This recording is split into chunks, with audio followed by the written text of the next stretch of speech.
Hello guys, welcome back to Acme English classes. और हमारी series चल रही है वर्ब की। और वर्ब में हमारा चल रहा है primary verb. Okay, so primary verb कल हमने चर्चा की थी। अगर किसी ने फर्स्ट वीडियो नहीं देखी है प्राइमरी वर्ब की, तो पहले आप जाके फर्स्ट वीडियो जाकर देखें, उसके बाद आपको क्लियर होगा। क्योंकि उसमें मैंने बताया है कि प्राइमरी वर्ब क्या होते हैं और प्राइमरी वर्ब कितने होते हैं, बी, डू और हैव। और हमने कल चर्चा की थी बी पे, जो कि बी के फॉर्म होते हैं is, am are, was, were, be, been और बीइंग। ओके, और बी फंक्शन कैसे करता है, बी जो है हेल्पिंग वर्ब बन सकता है, सपोर्टिंग बन सकता है और मेन वर्ब बन सकता है। तो कल की क्लास में हमने देखा था मेन वर्ब, और उसके बाद हम चर्चा करने वाले अब सपोर्टिंग वर्ब पे। क्योंकि ये फंक्शन तीन तरीके से करता है, ये हेल्पिंग वर्ब भी बन सकता है, मेन वर्ब भी बन सकता है और सपोर्टिंग वर्ब भी बन सकता है। मेन वर्ब हम देख चुके हैं और आज हम देखेंगे सपोर्टिंग वर्ब। ओके, सो देखिए, जब be use as a supporting verb, जब बी सपोर्टिंग वर्ब की तरह यूज होता है, ओके, तो क्या क्या कंडीशन हो सकते हैं। ओके, पहली बात ये कि बी की जो फॉर्म है, बी, बीन और बीइंग, ये तीनों क्या बन सकते हैं, सपोर्टिंग वर्ब बन सकते हैं। ओके, फिर आपको देखना यह है कि अगर कंडीशन अप्लाई ये है कि अगर बी के बाद, जैसे बच्चों को पता है सेंटेंस में कंफ्यूजन करते हैं, सेंटेंस में कंफ्यूजन होती है, अगर उनको सेंटेंस दे दिया जाए तो उनको सेंटेंस क्लियर करने में बड़ी दिक्कत होती है कि ये सेंटेंस जो है पैसिव में है या एक्टिव में। ओके, सो हम आज बहुत आसानी से समझ जाएंगे, बिल्कुल एक सेकंड में देखते ही सेंटेंस को, कि ये जो सेंटेंस है वो एक्टिव में है या पैसिव में है। क्योंकि बहुत ज्यादा दिक्कतें होती है, बचपन से हमको रटा दिया जाता है कि अगर किसी भी सेंटेंस में बाई आ जाए उसके बाद भीतरी आ जाए तो ये पैसिव है। नहीं, रटने की जरूरत नहीं है, बस एक मिनट वेट कीजिए और आप लोग हर चीज क्लियर हो जाएगा आपको। ठीक है, ओके, सो कंडीशन आपको ये ध्यान रखने कि जब बी, बीन और बीइंग, अगर ये तीनों सपोर्टिंग वर्ब की तरह आते हैं, ओके, सो इसके बाद दो कंडीशन बन सकती है। या तो बी के बाद आ सकता है V1 प्लस आईएनजी, या तो आ सकता है बी के बाद वर्ब की थर्ड फॉर्म। क्या आ सकता है, मैंने बोला या तो इसके बाद, बी के बाद V1 प्लस आईएनजी आ सकता है, या तो बी की थर्ड फॉर्म आ सकती है। इसके अलावा और कोई कंडीशन नहीं बन सकती है, यानी बी के बाद दो ही कंडीशन बन सकती है। अगर बी के बाद V1 प्लस आईएनजी आती है तो वो जो आपका सेंटेंस होगा वो आपका होगा एक्टिव। क्या होगा वो आपका, वो होगा आपका एक्टिव।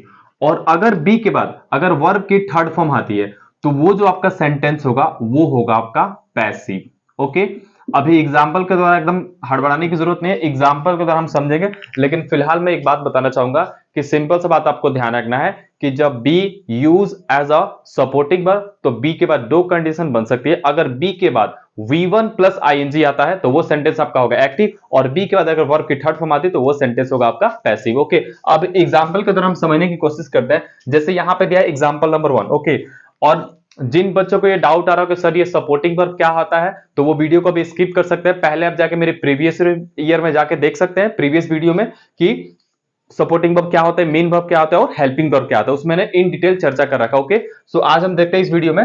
फर्स्ट क्वेश्चन है आपका, Rahul will be cooking. Okay, so इसमें कितने वर्ब हैं, इसमें आपको तीन वर्ब हैं, 1, 2 एंड 3।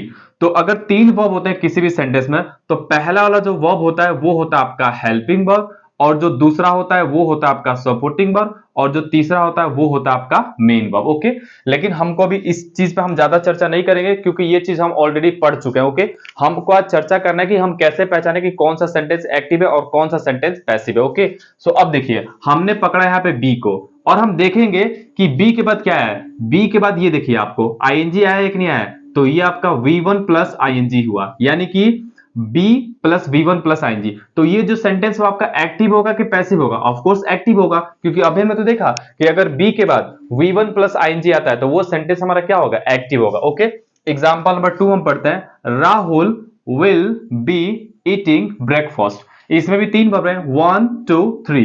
तो ये आपका क्या होगा, हेल्पिंग वर्ब, ये आपका हो गया सपोर्टिंग वर्ब, और ये आपका हो गया मेन वर्ब। लेकिन फिर हमको ये देखना है इस बी के बाद क्या है, बी के बाद है V1 प्लस आईएनजी, तो ये भी सेंटेंस आपका क्या हुआ, ये सेंटेंस हुआ आपका एक्टिव। ये सेंटेंस क्या हुआ आपका, एक्टिव। ओके, एग्जाम्पल नंबर 3 हम देखते हैं, they will be travelling. Okay, सबसे पहले हम देखें इसमें कितने वर्ब हैं, 1, 2, 3। ओके, जब तीन होता है तो पहला वाला हेल्पिंग वर्ब, सपोर्टिंग वर्ब और मेन वर्ब। ओके, फिर हम देखेंगे इस बी के बाद क्या है, V1 प्लस आईएनजी, और जब बी के बाद V1 प्लस आईएनजी होता है तो वो सेंटेंस का स्ट्रक्चर क्या होता है, वो सेंटेंस आपका होता है एक्टिव। ओके, सो इस तरह से आपको एक्टिव पहचाना बहुत आसानी के साथ आ गया है, और इसकी आप बहुत सारी प्रैक्टिस भी कर सकते हैं और आप लोग कॉन्फिडेंट अपना उजागर कर सकते हैं। ओके, जो नेक्स्ट क्वेश्चन है आपका, his hair will be cut by the barber. Okay, यानी कि his hair.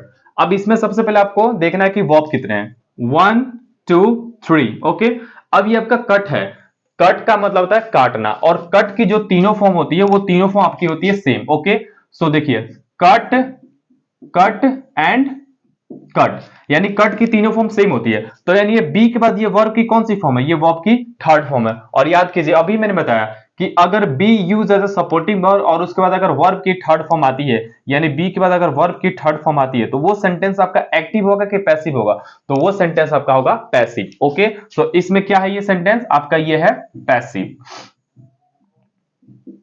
Okay, next question, the match will not be played. Okay, कितने वर्ब हैं, 1 2 3, हमको किसको पकड़ना है, सपोर्टिंग वर्ब को। ये आपका क्या हो गया, हेल्पिंग वर्ब, और ये आपका क्या होगा, मेन वर्ब। ओके, अब आपको देखने की बात है कि जस्ट बी को, हमको सिर्फ बी को ढूंढना है सेंटेंस में। बी के बाद क्या है, वर्ब की थर्ड फॉर्म, तो ये सेंटेंस आपका क्या होगा, ये भी आपका होगा पैसिव, ये भी सेंटेंस आपका क्या होगा, पैसिव होगा। ओके, सो इस तरह से इतने एग्जांपल में आप बहुत आसानी तरह समझ गए हैं कि कब V1 प्लस आएंगे आएगा तो एक्टिव, और कब वर्ब के थर्ड फॉर्म आएगा तो वो सेंटेंस आपका होगा पैसिव। ओके, नेक्स्ट एग्जांपल हम देखते हैं, the thief will be arrested by the police.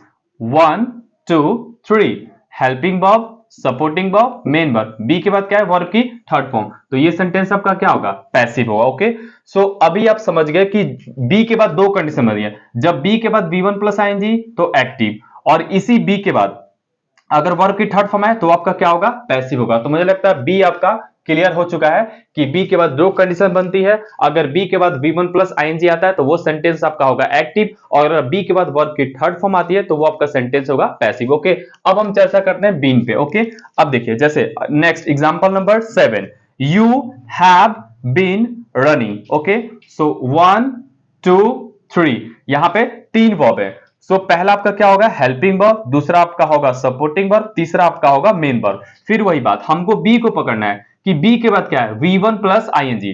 अगर बी के बाद V1 प्लस आईएनजी होता तो ये सेंटेंस आपका क्या होगा, ये सेंटेंस आपका होगा active. Okay, next example, it has been seen by him.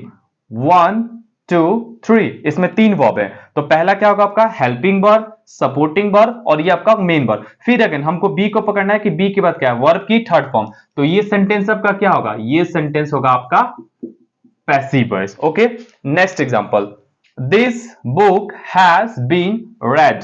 ये आपका रेड है, अगर कोई नया बच्चा होगा उसको कंफ्यूज होगा, रीड की जो तीनों फॉर्म होती है वो होती है सेम, लेकिन इसका प्रोनाउंसिएशन अलग होता है, इसकी स्पेलिंग में कोई अंतर नहीं होता। चाहे रीड में आप वर्ब की फर्स्ट फॉर्म लिखेंगे READ, सेकंड फॉर्म भी सेम होता है और थर्ड फॉर्म भी सेम होता है, लेकिन जो V1 होता है हम उसको पढ़ते हैं रीड पढ़ेंगे, लेकिन जो इसका सेकंड फॉर्म आता है इसको हम पढ़ेंगे रेड, स्पेलिंग सेम रहेगी। थर्ड फॉर्म को भी स्पेलिंग सेम रहेगी बट हम इसको पढ़ेंगे रेड। ओके, सो यहां पे हम आते हैं अपने एग्जांपल पे, यहां पे है 1 2 3, यानी ये बी के बाद क्या है, वर्ब की थर्ड फॉर्म यानी कि रेड। तो हम देखेंगे यहां पे हेल्पिंग वर्ब, सपोर्टिंग वर्ब और मेन वर्ब, तो ये बी के बाद क्या है, वर्ब की थर्ड फॉर्म, तो ये जो सेंटेंस है आपका क्या है, ये आपका पैसिव हो गया। ओके, सो मुझे लगता है आपका ये भी चीज क्लियर हो गया है कि हमने देखा बी के बाद जब V1 प्लस आईएनजी आता है तो वो होता है एक्टिव, बी के बाद बी की थर्ड फॉर्म आती है तो वो होता है आपका पैसिव। ओके, फिर वही चीज हमने देखा बीन के साथ, अगर बीन के बाद क्या आता है, V1 प्लस आईएनजी तो वो सेंटेंस होता है एक्टिव, और बी के बाद अगर बीन के बाद अगर आता है वर्ब की थर्ड फॉर्म तो वो आता है आपका passive. Okay, so example number 10, he has been cooking। फिर अगेन 1 2 3, सो यहां पे तीन वर्ब है, helping verb, supporting verb, main verb, been के बाद क्या है आपका V1 प्लस आईएनजी, तो ये आपका क्या होगा सेंटेंस, ये आपका होगा एक्टिव। ओके, ये आपका हो जाएगा active. Example number 11, she has been swimming. 1 2 3, helping verb, supporting verb, main verb, been के बाद कौन सी फॉर्म है, V1 प्लस आईएनजी, तो ये सेंटेंस क्या होगा, ये आपका होगा एक्टिव। ओके, सो मुझे लगता है आपको ये बहुत अच्छी तरह समझ में आ गया होगा। नेक्स्ट जो आपका बचता है आपका बीइंग बचता है। ओके, सो बीइंग पे भी एग्जांपल नंबर 12 पे हम समझने की कोशिश करते हैं, tea was being taken by him. 1 2 3, helping verb, supporting verb, main verb, being के बाद क्या है, वर्ब की थर्ड फॉर्म, तो ये आपका क्या होगा, पैसिव में होगा। Okay, next example, cricket was being played by him. 1 2 3, being के बाद क्या है, वर्ब की थर्ड फॉर्म। ओके, सो ये भी आपका क्या होगा, ये भी आपका होगा पैसिव, ये भी आपका क्या होगा, पैसिव। ओके यानी कि इतने सारे एग्जाम्पल के द्वारा आप अच्छी तरह समझ पाए हैं कि अगर बी के बाद दो कंडीशन बनती है कि बी के बाद कुल मिला के इस ओवरव्यू का आपको बस यही ध्यान रखना है कि बी के बाद दो कंडीशन बनती है। अगर बी के बाद V1 प्लस आईएनजी आता है तो वो सेंटेंस आपका होगा एक्टिव, और बी के बाद अगर वर्ब की थर्ड फॉर्म आती है तो वो आपका होगा पैसिव। ओके सो इस तरह से हमने कल की वीडियो में देखा था मेन वर्ब, आज की वीडियो में देखना सपोर्टिंग वर्ब। ओके अब नेक्स्ट जो आपका लास्ट बच रहा है वो है आपका यहाँ पे be use as a helping verb. Okay so आप लोग इसको एक बार स्क्रीनशॉट लेके अपना नोट डाउन कर सकते हैं। ओके उसके बाद हम देखते हैं आगे कि be use as a helping verb कैसे होता है। ओके सो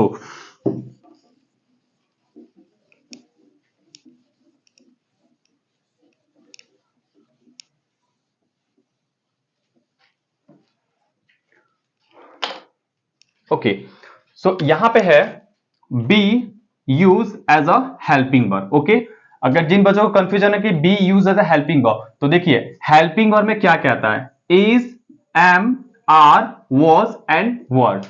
यानी कि हेल्पिंग वर्ब बी की कौन सी फॉर्म है जो हेल्पिंग वर्ब बन सकती है, तो आपका बनता है is, am, are, was and were. Okay अब देखिए बी के बाद दो कंडीशन बन सकते हैं, सेम वही कंडीशन बी के बाद अगर V1 प्लस आईएनजी आता है तो वो सेंटेंस आपका क्या होगा, वो सेंटेंस होगा आपका एक्टिव। और अगर बी के बाद वर्ब की थर्ड फॉर्म आती है तो वो सेंटेंस आपका होगा पैसिव। ओके यानी बी के साथ भी सेम वही चीजें हैं। ओके अभी हम दो एग्जांपल देते हैं, आप इसको भी समझ पाएंगे। बस अंतर क्या है, वो जो आपका सपोर्टिंग वर्ब था, ये जो आपका helping verb. Okay so example को अगर हम समझने की कोशिश करते हैं, जैसे मैंने बोला सिंपल क्वेश्चन, मैंने बोला Rahul is going to school. Okay मैंने बोला Rahul is going to school. Okay so अब यहां पे आप देखेंगे सबसे पहले हमको बी को पकड़ना है, बी का मतलब इज। ओके सो आपका यहां पे ये क्या है, ये आपका हो गया बी, फिर करेंगे प्लस, इसके बाद क्या है V1 प्लस आईएनजी। और अभी तो हमने रूल में पढ़ा कि अगर बी के बाद V1 प्लस आईएनजी तो वो सेंटेंस कैसा होगा, तो ये सेंटेंस है आपका एक्टिव। ये सेंटेंस कैसा आपका, ये सेंटेंस है आपका एक्टिव। पैसिव को समझते हैं।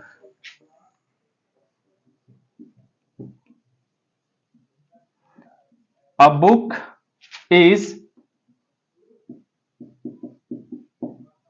Written by me. ओके अब बुक इज रिटन बाय मी, सबसे पहले पहचानना है यहाँ पे आपको बी, ये आपका हो गया बी और ये आपका हो गया वर्ब। ओके जब दो होते हैं तो पहला वाला तो आपका हेल्पिंग वर्ब, दूसरा आपका होता है मेन वर्ब। ओके सो हम यहाँ पे लिखेंगे बी प्लस वर्ब की थर्ड फॉर्म, और जब बी के बाद वर्ब की थर्ड फॉर्म आती है तो आपका सेंटेंस क्या होता है, पैसिव होता है। ओके सो इस तरह से आप ये भी चीज समझ पाए कि हम चाहे वो हेल्पिंग वर्ब हो चाहे वो सपोर्टिंग वर्ब हो, हम कैसे एक्टिव पहचानेंगे और कैसे पैसिव पहचानेंगे। दो क्वेश्चन आपके लिए,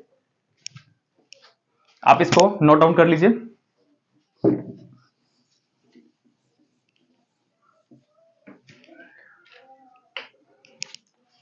फर्स्ट क्वेश्चन,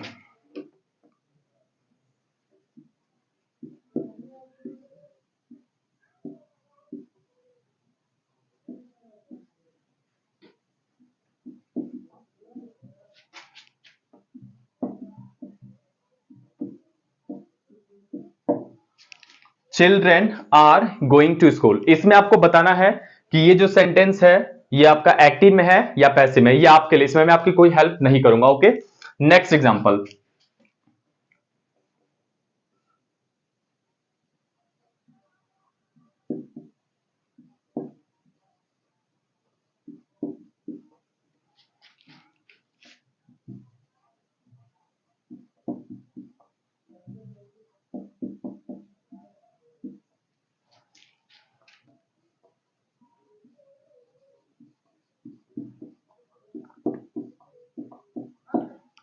अ रिस्ट वॉच, ओके सॉरी मैंने दो टाइम लिख दिया इसको, it's my mistake, one time ही होगा। A wrist watch will be bought by her. Okay so इन दोनों सेंटेंस में आपको बताना है इसमें कौन सा आपका एक्टिव है कौन सा आपका पैसिव है, कैसे पहचानना है। Okay one more example,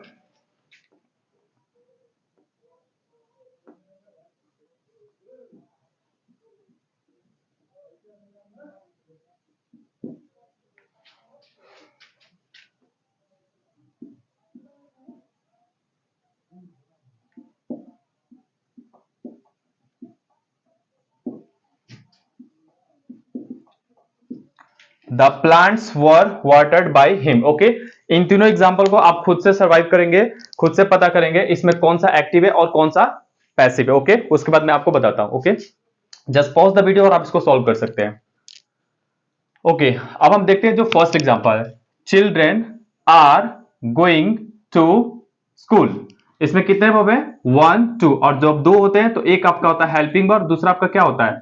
main verb. Okay, सो हम पकड़ेंगे बी को। बी के बाद क्या है? V1 plus ING. तो ये सेंटेंस आपका क्या होगा? ये सेंटेंस होगा आपका active. Next example, a wrist watch will be bought by हर। इसमें कितने हैं? 1 2 3। जब तीन होते हैं तो पहला होता है आपका हेल्पिंग वर्ब, दूसरा आपका होता है सपोर्टिंग वर्ब और तीसरा आपका होता है मेन वर्ब। ओके, सो ये सेंटेंस आपका क्या है? एक्टिव या पैसिव? तो हम देखेंगे helping verb, supporting verb, main verb. यहां पे बी के बाद क्या है? बी के बाद आपका है वर्ब की थर्ड फॉर्म, और जब बी के बाद वर्ब की थर्ड फॉर्म होती है तो वो क्या होता है? वो आपका सेंटेंस पैसिव होता है। Okay, last example, the plants were watered by him. Okay, so सबसे पहले हम इसमें वर्ब को ढूंढेंगे। 1 2, इसमें दो ही हैं, तो जब दो होते हैं तो फर्स्ट वाला आपका होता है हेल्पिंग वर्ब और दूसरा आपका होता है मेन वर्ब। लेकिन अब जो देखने वाली बात है कि यहां पे बी के बाद क्या है? वर्ब की थर्ड फॉर्म, और अगर बी के बाद वर्ब की थर्ड फॉर्म आती है तो वर्ब का सेंटेंस क्या होता है? पैसिव होता है। ओके, सो आज मैंने आपको बहुत अच्छी तरह बताने की कोशिश की है कि बी का यूज हेल्पिंग वर्ब में कैसे होता है और बी का यूज सपोर्टिंग वर्ब में कैसे होता है। ओके, सो प्राइमरी वर्ब का बी वाला कंसेप्ट हमारा आज होता है बिल्कुल क्लियर। अब आप बिल्कुल सेंटेंस को देखते बहुत आसानी से पहचान जाएंगे कौन सा सेंटेंस एक्टिव है और कौन सा सेंटेंस पैसिव है। सो आज के वीडियो को हम यही क्लोज करते हैं, आपसे मिलेगा हम नेक्स्ट वीडियो में। तब तक के लिए thank you so much, bye bye.